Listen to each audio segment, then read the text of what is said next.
Hey, how's it going, everybody? It's Ryan here. Gonna do a talk about back pain. I got a question here from a subscriber, a comment here. It says, "Hey Ryan, do you happen to know what squat leg movements will minimize lower back stimulation? I find my lower back is too strong and too big, and as a bad habit, it takes over in everyday movements and situations and can get quite annoying.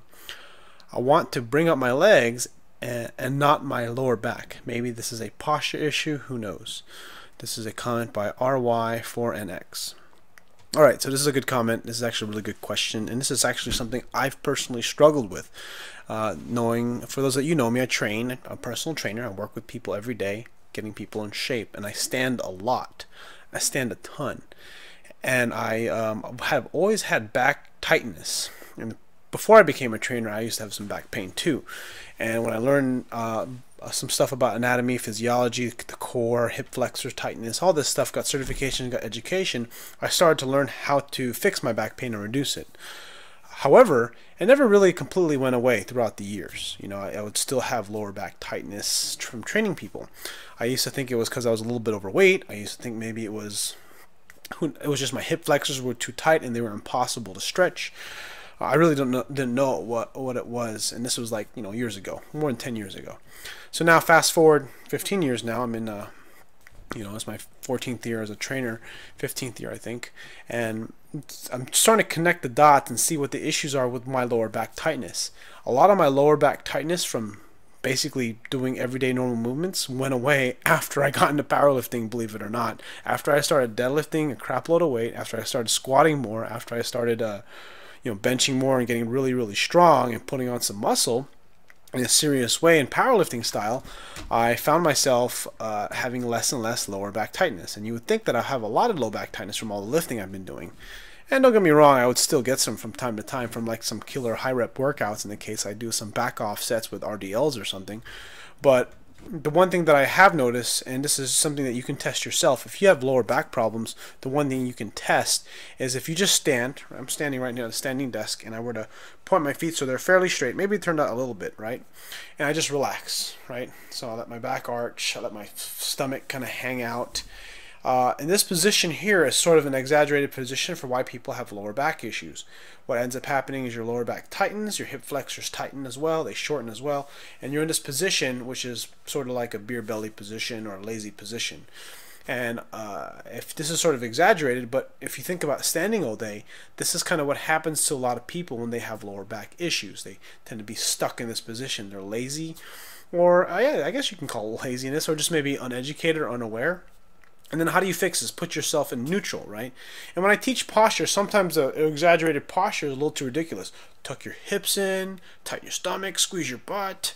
Oh, my lower back doesn't hurt, but now I can't move. It's kind of ridiculous. But so there's somewhere in between. There's somewhere between the belly hanging out, arched back, standing with a beer belly, and then there's somewhere in between like tucking in your hips, squeezing your butt, tightening your abs, and holding your belly tight. There's somewhere in between that position to kind of minimize lower back pain or lower back tightness when you're just standing around doing stuff. And what that is simply, one thing you kind of think about is that if you squeeze your butt and you kind of put your feet on the ground, right? Imagine these are my toes here, these fingers I'm demonstrating, and I were to kind of turn my feet out like this, like trying to spin plates, or like kind of rotate my knees out, as maybe you've heard Kelly Starrett say, or maybe other people say.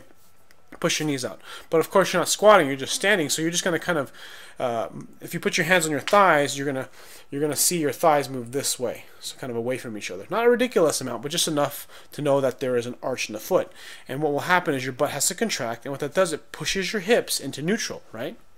And from that position, you can you can kind of brace your abdominals, and then you'll be in a better position. This is essentially the position you need to hold all day, and it's not very easy. You have to be constantly aware of it. And if you have lower back tightness and lower back weakness and lower back overuse, a lot of the time that's because of kind of being in this kind of overextended belly position. Now, you might not necessarily be exactly in that position, but you are in that position to a certain degree at a certain varying times, certain parts of the day if you're standing for extended periods of time. So what I recommend is that you squeeze your butt, roll your hip. Not only have to even roll your hips in. If you contract your butt, you'll automatically kind of go into neutral a little bit, and if you brace your abs, and if you were tightening your abs for like a heavy squat, you're gonna be like at 10, right? Take a deep breath and hold. Well, in this case, you're not gonna do that. What you're gonna do is you're just gonna think about making it tight at a 10, right? As tight as you can. Like, it's almost pulling you down almost. That's how tight you're holding it.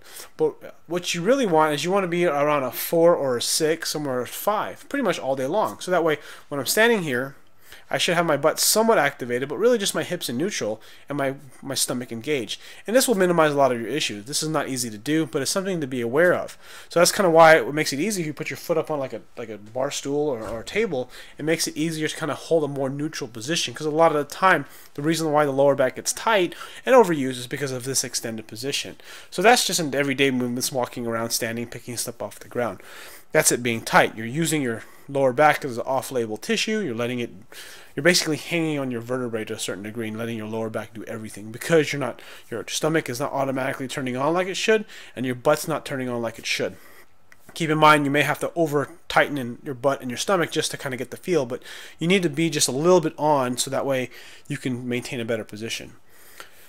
Now, talking about the important thing, which is he asks lower back usage in squats and leg movements, and like say leg press and stuff. The biggest challenge with that is essentially the similar issue, staying tight in the core. I got some coaching from San Francisco CrossFit via Skype with Roop, and one of the things that I learned last year with squatting was that I'm not keeping my core tight.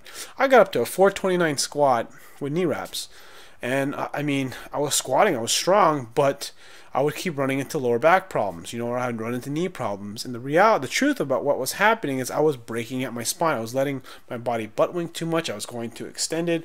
I was essentially using my belt as sort of a crutch. I was overusing it, and I wasn't allowing my hips to do more work. So in certain instances, when the weight got too heavy, I would either have to sacrifice my knee movement or have to sacrifice my back movement. Typically, I'd sacrifice my knee movement, and this was last year, over a year ago.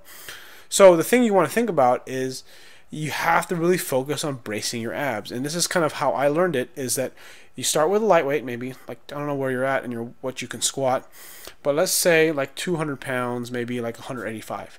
Practice staying tight, super, super tight, and squatting down to not quite the parallel, so that way your spine stays in neutral, because you do want to eliminate a butt wink. I mean, you want to eliminate it as much as you can, and if there's any little bit of butt wink, and you can kind of fix it a little bit by tightening your core and kind of working on maintaining a tighter position in your stomach and kind of getting more air, or stretching out your hips so you can push your knees out more, then I really recommend you try to do those things, so that way you can keep a better neutral spine as your butt drops below parallel. But that's why the purpose of saying this is that just focus on squatting close to parallel, or maybe a little bit high, so that way you can keep a neutral spine. The thing that makes your lower back work so hard is when you tip forward, you good morning it, and you have to come back up. But if your stomach is tight, you'll still get a lot of lower back work, but then you'll be in a little bit stabler position. Now, I know seems obvious, seems oversimplified, but that's really what it comes down to. If you really want to take your back out of it and not make it work so hard, you really have to focus on tightening your abs a lot harder. You need to be better about keeping your hips in neutral better. And if you're using a belt, you got to get better at being able to create more pressure in a much more effective way, and not sacrificing depth for spinal mechanics. And then, of course, when it comes to good morning or a good morning squat where your hips shoot up too soon, it just means you're squatting more than you should for a certain amount of form. And if you want to take your lower back out of it, the best thing I could really suggest is that you work on your mobility so you can squat to parallel. Do a lot of goblet squats. You can look that up. Do a lot of box squats. I think that's how box squats and goblet squats are a freaking godsend. And you just keep squatting. It'll get better with time. It took me a while before I've been able to get up to 400 pounds again, but now I'm at a point where I can get close to squatting 400 pounds, not sacrificing some of my technique or my spinal mechanics, my knee mechanics. And it takes time, because the squat is definitely one of the more scarier movements. It's the most terrifying. And basically, once I get over the squat in a meet, I'm like, oh my god, I'm so glad it's over. Then I can deadlift, and I could bench and deadlift.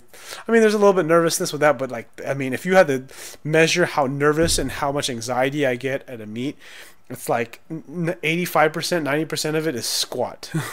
And then the next 10 or 15% is bench press and deadlift. I'm like, okay, I'm good.